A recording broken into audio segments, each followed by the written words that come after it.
په دې خبره مې د خپل ځان سره شر کړی دی، ما په یارانو باندې ټول عمر باور کړی دی. په دې خبره مې د خپل ځان سره شر کړی دی، ما په یارانو باندې ټول عمر باور کړی دی. هغه یتیم دی خو پښتون دی، چاته لاس نه نیسي، په یو ریمنه شان جوړه کې اختر کړی دی. او ته چې واده شوې درنه هېر شومه بېلوزه یاره، خپلو همزولو ته مې ستا ذکر اکثر کړی دی. لیونی راشي په ژړا شي بیا په کړه سوخاندي، د پلار د مرګ خبر پې دومره لوی اثر کړی. ټول ارمانونه دي پوره شو، لویه شپه تېره شوه، سالاره پاسه ملا بانګ هم د سحر کړی دی. سلامونه ملګرو، ستاسو ادبي ورور سید سالار یم. ملګرو نن سره په څنګ کې دغه شخصیت یقینا چې تاسو ټول به یې پېژنئ، ډېره محترمه خور اسما اخلاص نن د سالار ټي وي میلمنه ده. اسما په سالار ټي وي کې ته هرکلی ویم. ډېره مننه رورجانه، ستاسو هم او ستاسو د دومره درنې مینې هم ډېره زیات شکریا ادا کوم چې خپل وختونه مو ماته راکړه. اسما ژوند مو څنګه روان دی؟ ژوند مې الحمدلله تر دې ساعته ډېر زیات ښکلی روان دی او د خپل ژوند نه مطمئن یم. مینوالو ته د دغه یو خبره په ډاګه څو پورې چې زما د اسما سره لیدل کتل شوي دي، د اسما متعلق به زه خپله رایه دغه ورکړم چې بحیثیت یې د یو زنانه ذات په دومره لږ وخت کې دوی خپل یو نوم وګټو او بلکې د ټولو پښتنو په زړونو راج کوي. اسما دغه په لږ وخت کې تاسو دې مقام ته راورسېدې، څه محسوسوئ؟ ښه محسوسوم، خوشحاله هم یم او ما د ژبې سره مینه وکړله، ما د پښتو ادب سره مینه وکړله او ما خپل وخت چې دی همدغې ته وقف کو چې نه زه چې څه هم کوم نو د دې پښتو ژبې دپاره او پښتو ادب دپاره به کوم. نو زه وایم که زما غوندې هر انسان خپل وخت قیمتي کړي او خپل یو احساس ژوندی وساتي، نو زه وایم هر هغه څوک خپله نامه په پښتنو کې هم پیژندلی شي او خپل ځان ته یو مقام هم ترلاسه کولی شي، خو که څوک خپل وخت قیمتي کړي. او اسما ګرانه نشي د کور کارونه، چونکې تاسو خو زنانه ذات د کور کارونه، بیا بهر منډې تړې، ریډیو ستاسو، بلکې زه به داسې ووایم چې ستاسو چې کوم مصروفیات دي هغه هم زموږ د مینوالو ته څرګند کړئ. زه په کور کې یو کار هم نه کوم دا خو ښکاره خبره ده. زما که زه کلي ته لاړه شم نو هلته زما بابي او زما امي زما ډېر زیات عزت هم کوي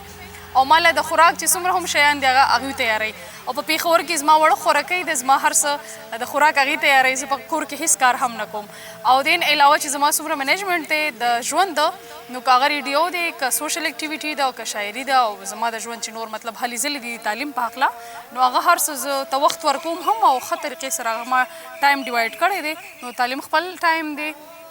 د یونیورسټي خپل ټایم دی، د نه علاوه ریډیو خپل ټایم دی او چې زما څومره سوشل اکټیویټي دي نو د هغې خپل ټایم دی. صحیح. اسما څنګه چې یو شاعر دا ډېر غټ ارمان وي چې زما دې هم یو کتاب چاپ شي، نو ستاسو کتاب نه مخکې ستاسو احساسات څه، اوس مو څه احساسات؟ نو د کتاب نه مخکې انسان داسې نیمګړی وي او چې کتاب راشي نو انسان مکمل شي، ځکه چې شعر لیکل یا ټپه لیکل یا نظم دا بلها د زړه وینې انسان ورله ورکوي که نه، نو که هغه بیا کتابي شکل هغې ته خلک ورکړي او د کتاب په شکل کې خلکو ته پیش شي یا ولس ته یا پښتنو ته، نو زه یم د دې سره بیا انسان ډېر زیات مکمل شي. نو د کتاب نه پس چې دی ډېر زیات ښه فیل کوم او خوشحاله یم. صحیح. زمونږ په دې معاشره کې اکثر د زنانو شاعرۍ ته یا د زنانو بهر راتګ ته زمونږ پښتانه وروڼه ډېر په کم نظر ګوري، نو دغه بلکې په سپک نظر ورته ګوري. په سپک نظر ګوري، نو په دغه هکله ستاسو څه خیال دی؟ نو زه وایم چې اوس هم خلک لګیا دي، پهله هم په سپک نظر به کتلي ډېرو خلکو، اوس به هم ګوري او وروسته به هم ګوري،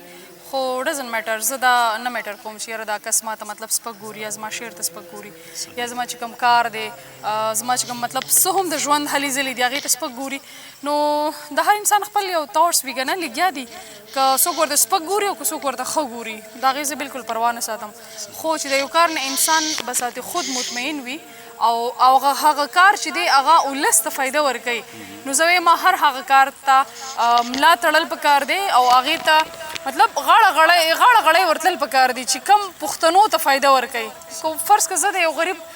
د پاره کار کوم یا د یو غریبې کورنۍ دپاره یا د خپل شعر مطلب تخلیق کوم یا د نه علاوه ریډیو ته ځم یا زه شعر وایم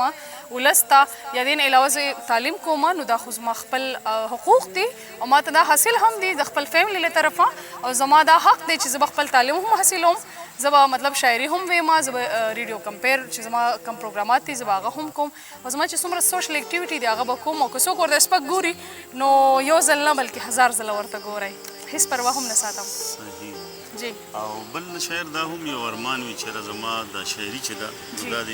مطلب د موسیقۍ جامه دې د واچولی شي نو ستاسو کوم داسې کلامونه شته چې هغه سندرغاړو ویلي ډېرو زیاتو ویلي دي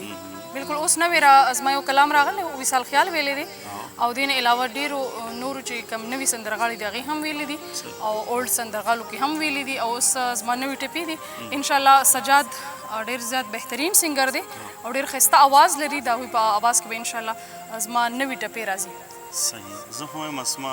چونکې وخت مخامې دی او انور هم په غرغره دی جی جی نو غواړم چې دغه مینوالو ته څو شعرونه ډالۍ کړي ضرور انشاءالله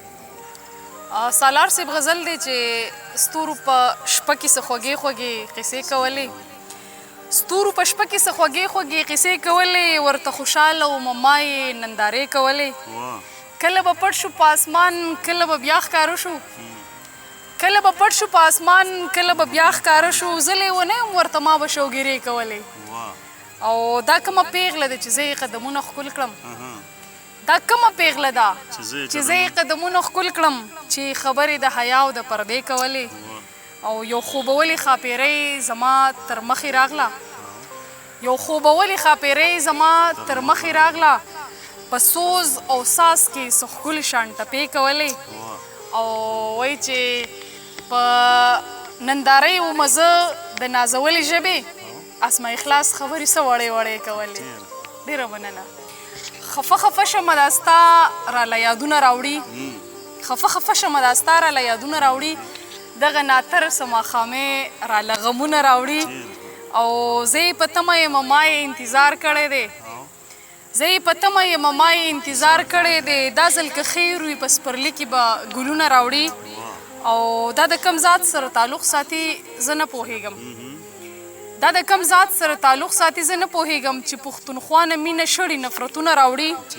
چې رقیبان ترې په لښکرو باندې تاو راتاو شي چې رقیبان ترې په لښکرو باندې تاو راتاو شي ما بدنصیبي له به څنګه دیدنونه راوړي او خپل خواهشاتو ته اخلاص په چغو وژړېږم خپل خواهشاتو ته اخلاص په چغو وژړېږم یو هم پوره نه کړي نیمګړي ارمانونه راوړي دردېدلې زندګي ده او تیرو مې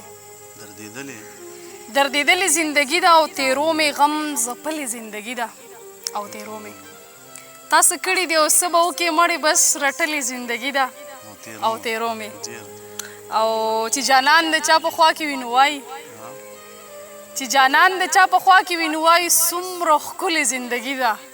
او تیرو مې تل د ډیرو کړاوونو او د ستونزو تل د ډیرو کړاوونو او د ستونزو ما ساتلې زندګي ده او تیرو مې اخلاص څه ووایم دغه په نصیب مې اخلاص څه ووایم دغه په نصیب مې رسېدلې زندګي ده او تیرو مې جی اسمان څنګه چې لکه اولاد والدین ته ګراني چې هر یو ماشوم کې فرق نه کېږي دغه شان شاعر ته خپل کلام هم ډېر ګران خو بیا هم په دې کې یو کلام نیم داسې چې هغه اکثر په دې لارو کوڅو کې سړی روان وي نو ځان سره په خپله هم وایي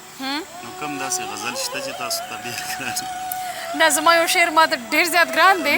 او زما ډېر زیات خوښ هم دی چې داسې ځان جوړ کړه چې په خپله د دعا قابل شي داسې ځان جوړ کړه چې په خپله د دعا قابل شي هغه څه کس دی چې په سوال د چا دعا غواړي څوک به پې وژني بیا یې چا له انتظام جوړ کړی څوک به پې وژني بیا یې چا له انتظام جوړ کړی دا ځل چې بیا جنۍ رانجه د پیر بابا غواړي ډېره مننه سالار صاحب خوشحاله اوسئ په اخره کې د سالار ټیم مینوالو لپاره کوم مهم پیغام لرئ پیغام دغه دی چې خپل ژوند هم وکئ او بل هم ژوند کولو ته پرېږدئ تعلیم وکئ خپل احساس ژوندی وساتئ خپل ستاسو چې کوم ضمیر دی دا بیدار وساتئ ځکه چې کله ستاسو ضمیر بیدار وي تاسو یو هم غلطه نشئ کولی نو خپل ځان هم ښایسته وساتئ او بل هم ژوند کولو ته پرېږدئ چې هغه هم ژوند وکړي ډېره مننه ملګرو دا و د سالار ټي وي مرکه چې تاسو اورېده یقینا چې خوښه شوې به مې تر د بل ملګري د تګ پورې سعید سالار له ورکړي اجازت د الله په امان